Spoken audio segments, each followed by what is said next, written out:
फिर जिन इंसानों को बैसारा की वादी में मारा गया था, क्या आपका ज़मीर इस बात की इजाज़त देता है कि आप ट्रेड बंद कर दिए? पाकिस्तान का एयरक्राफ्ट हमारे एयर स्पेस में नहीं आ सकता, उनकी कश्ती हमारे पानी में नहीं आ सकती, ट्रेड खत्म हो चुका है, डायरेक्ट इनडायरेक्टेड।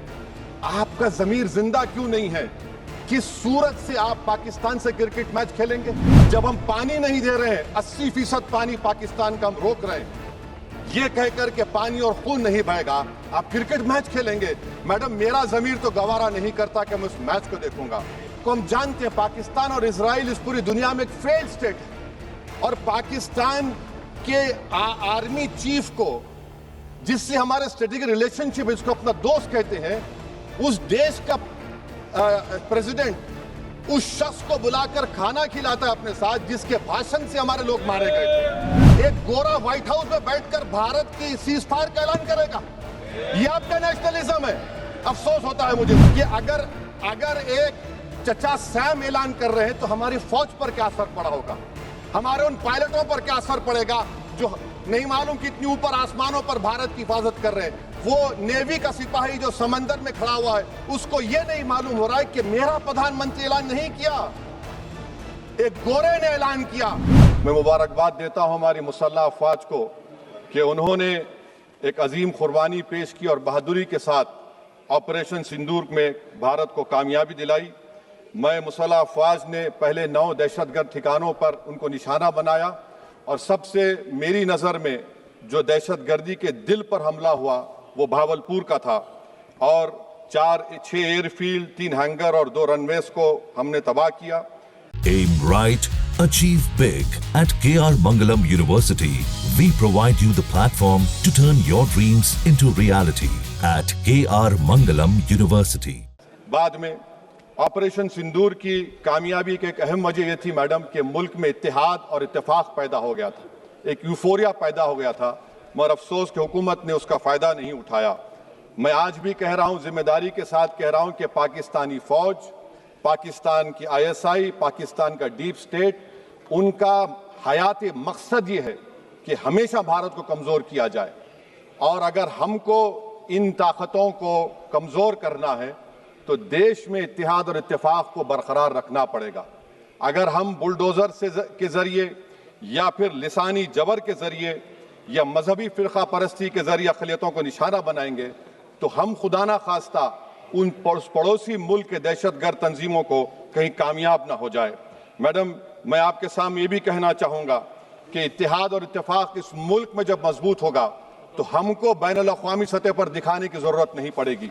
मैं आपकी तरफ से हुकूमत से चंद सवालात करना चाहूँगा कि वज़ीर आज़म ने कहा कि खून और पानी एक साथ नहीं बह सकते, आतंकवाद और बातचीत एक साथ नहीं हो सकती। तो मेरा सवाल आपके ज़रिए से वज़ीर आज़म और हुकूमत से ये है, फिर जिन इंसानों को बैसारा की वादी में मारा गया था, क्या आपका ज़मीर इस बात की इजाज़त देता है कि आप ट्रेड बंद कर दिए? पाकिस्तान का एयरक्राफ्ट हमारे एयर स्पेस में नहीं आ सकता, उनकी कश्ती हमारे पानी में नहीं आ सकती, ट्रेड खत्म हो चुका है, डायरेक्ट इनडायरेक्टेड। आपका ज़मीर जिंदा क्यों नहीं है? किस सूरत से आप पाकिस्तान से क्रिकेट मैच खेलेंगे जब हम पानी नहीं दे रहे हैं? 80% पानी पाकिस्तान का हम रोक रहे हैं। ये कहकर के पानी और खून नहीं बहेगा, आप क्रिकेट मैच खेलेंगे? मैडम, मेरा ज़मीर तो गवारा नहीं करता कि मैं उस मैच को देखूंगा। क्या इस हुकूमत में इतनी हिम्मत है कि उन 25 मरने वालों को फोन करके कहे कि देखो हमने ऑपरेशन सिंदूर में बदला ले लिया, अब तुम पाकिस्तान का मैच देखो? बड़ी अफसोस की बात है मैडम, अकाउंटेबिलिटी किस पर है? पहलगाम किसने किया? 7.5 लाख हमारी फौज और सेंट्रल पैरामिलिट्री फोर्स है, ये कहां से 4 चूहे घुसकर हमारे भारत के नागरिक को मारे? अकाउंटेबिलिटी किस पर फिक्स होगी? LG पर फिक्स होगी तो LG को बरतरफ करिए, IB पर आती है तो एक्शन लीजिए, पुलिस पर आती है तो एक्शन लीजिए, मगर आप ये समझ रहे हैं कि ऑपरेशन कर दिया और हम खामोश लोग भूल जाएंगे। अकाउंटेबिलिटी फिक्स करना पड़ेगा। मैडम, डिटरेंस आपकी क्या है? आपने सर्जिकल स्ट्राइक किया, आपने बालाकोट किया, फिर ये पहलगाम हुआ, तो आपकी डिटरेंस की पॉलिसी नाकाम साबित हुई, कश्मीर की पॉलिसी नाकाम साबित हुई, 370 हटा दिया आपने एक रियासत को यूटी बना दिया, और उसके बावजूद भी दहशतगर्द वहां पर पहुंच गए। तो और अफसोस मुझे इस बात का होता है मैडम कि पाकिस्तान को हम जानते हैं, पाकिस्तान और इजराइल इस पूरी दुनिया में एक फेल्ड स्टेट है, और पाकिस्तान के आर्मी चीफ को, जिससे हमारे स्ट्रेटेजिक रिलेशनशिप, इसको अपना दोस्त कहते हैं, उस देश का प्रेसिडेंट उस शख्स को बुलाकर खाना खिलाता है अपने साथ जिसके भाषण से हमारे लोग मारे गए थे। तो क्या आपकी खारजा पॉलिसी कामयाब हुई? आप देख लीजिए। अच्छा, हमारे देश में एक ऐसी तंजीम है जिसका वजूद नफरत की बुनियाद पर और मजहबी अज़वियत को फैलाने के लिए बनाया गया। उनको तकलीफ है सेकुलरिज्म से, सोशलिज्म से, मगर हमारे संविधान के प्रियम्बल में लफ्ज सॉवरेन है। सॉवरेन का मतलब यह है कि हम खुद मुख्तार हैं, हम हाकिम आला हैं, हम अपने मुल्क के मुकद्दर का फैसला करेंगे। एक गोरा व्हाइट हाउस में बैठकर भारत की सीज फायर का ऐलान करेगा? यह आपका नेशनलिज्म है। अफसोस होता है मुझे सर। मैडम मैं आपसे पूछना चाह रहा हूं कि अगर एक चचा सैम ऐलान कर रहे हैं तो हमारी फौज पर क्या असर पड़ा होगा?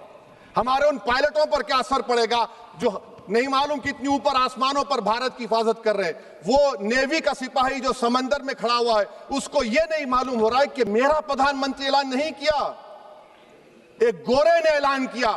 बड़ा ये आपके कैसा होगा ये? मैडम मेरा सवाल हुकूमत से यह भी है कि हम कोई एडवर्सेरियल कंट्री नहीं है अमेरिका के लिए, हम दोस्त हैं, स्ट्रेटेजिक रिलेशनशिप है। क्या क्या एग्रीमेंट हमने साइन नहीं किया, तो क्या ये दोस्ती निभा रहे हैं? मैडम मैं हिस्टोरिकल एग्जांपल दे रहा हूं, क्रुश्चेव और टीटो। क्रुश्चेव ने दबाव डाला, टीटो ने कहा मैं नहीं मानता, मैं नैम ज्वाइन करूंगा। मैडम फ्रांस और यूएसए, डिगोल को जब यूएसए ने दबाव डाला तो डिगोल ने कहा कि तुम दोस्त हो मगर हमारी खारिजा पॉलिसी आजाद ना है। मैडम वहीं पर आप देखिए गुजराल साहब, जिसको कहते सबसे कमजोर थे, वजीर आजम थे, उन्होंने बहादुरी का मजारा किया, रिफूलिंग करने नहीं दिया। वियतनाम 20 साल यूएसए लड़ा मगर झुका नहीं, और हम उनको बोल भी नहीं पा रहे, उनको बोल भी नहीं पा रहे। हम तो कोई दुश्मन मुल्क तो नहीं है अमेरिका के, ये आपको समझने की जरूरत है। और मैडम यहां पर वजीर खारजा ने कहा वो चीन गए, डिप्टी चीफ ऑफ स्टाफ ने कहा कि चीन के इक्विपमेंट एक लाइव लैब था हमारे उनके लिए।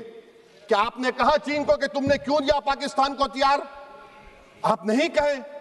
और मैडम आप जानते हैं कि रक्षा मंत्री ने कहा कि स्विफ्ट एंड प्रोपोर्शनेट, तो फिर जो इंडोनेशिया मिलिट्री अटैचे ने कहा कि हमको कहा गया मत मारो, हम सेल्फ डिफेंस में भी नहीं मार सकते थे पाकिस्तान को। और अगर आप ट्रंप के बयान को गलत कह रहे हैं कि 5 एयरक्राफ्ट नहीं गिरे, मैं यकीन करता हूं आपकी बात का, आप हमारे पायलट्स को कमेंट करिए ना, हमारे पायलट्स को कमेंट करिए कि हम अपने पायलट्स की तारीफ करते हैं, आप वो भी नहीं करना चाहते। मैं हुकूमत से जानना चाहता हूं मैडम कि क्या फ्रांस ने हमको सोर्स कोड नहीं दिया जिसकी वजह से हमारे एयरक्राफ्ट को क्या नुकसान हुआ? अब मुस्तकबिल में आप हथियार खरीदेंगे तो क्या आप सोर्स कोड हासिल करेंगे? और मैडम मैं आपको बताना चाह रहा हूं, मेरे सवाल का जवाब हुकूमत दे, हमारे पास सैंक्शन जो स्क्वाड्रन है 42 है, 60 साल के बाद सिर्फ 29 काम कर रहे हैं। पाकिस्तान के पास 25 हैं, चीन के पास 50 से ज्यादा हैं। 11 साल से आप सरकार में हैं, सबमरीन नहीं है, थर्ड एयरक्राफ्ट कैरियर कहां पर है आप बताइए। और मैडम FATF में लाना पड़ेगा आपको। अगर आप विश्व गुरु हैं तो हम आपको चैलेंज कर रहे हैं, आप G7 के कंट्रीज को, GCC को और चचा सैम को राजी कराइए कि पाकिस्तान को, मैडम खत्म कर रहा हूं, FATF में दोबारा लाया जाए। मैडम ऑल पार्टी मीटिंग हुई, देखिए कितना कॉन्ट्रडिक्शन है केंद्र सरकार में और स्टेट सरकार में। ऑल पार्टी मीटिंग में मैं था, केंद्र सरकार ने कहा कि नहीं, बैसारन मिडोस पर तो कोई जा ही नहीं सकता, जून से पहले इजाजत लेना पड़ेगा। बाद में हमको मालूम हुआ कि साल भर खुला रहता मिडोस सिवाय बारिश और स्नो के। ये कॉन्ट्रडिक्शन है केंद्र सरकार में। वहां पे मैं हुकूमत से मुतालबा करता हूं मैडम आपके जरिए से कि कौमी सिक्योरिटी को, नेशनल सिक्योरिटी को, खारिजा पॉलिसी को, फॉरेन पॉलिसी को राजनीति का मुद्दा मत बनाइए, राजनीति का मुद्दा मत बनाइए। ये हमारे मुल्क में मुफाद होगा, हमारे मुल्क के इत्तेहाद और एकजुटती को आप एक वोट का जरिया मत बनाइए।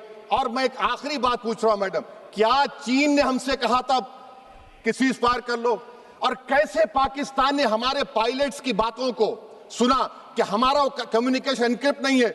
मैडम आखिर में मैं अपने शेर से इस अपनी बात को खत्म करूंगा कि अपने ही हाथों से सर अपना कटाना है हमें, मादर हिंद पे भेंट चढ़ाना है हमें, किस तरह मरते हैं एहरारे वतन भारत पर, यह तमाशा है जो दुनिया को दिखाना है हमें।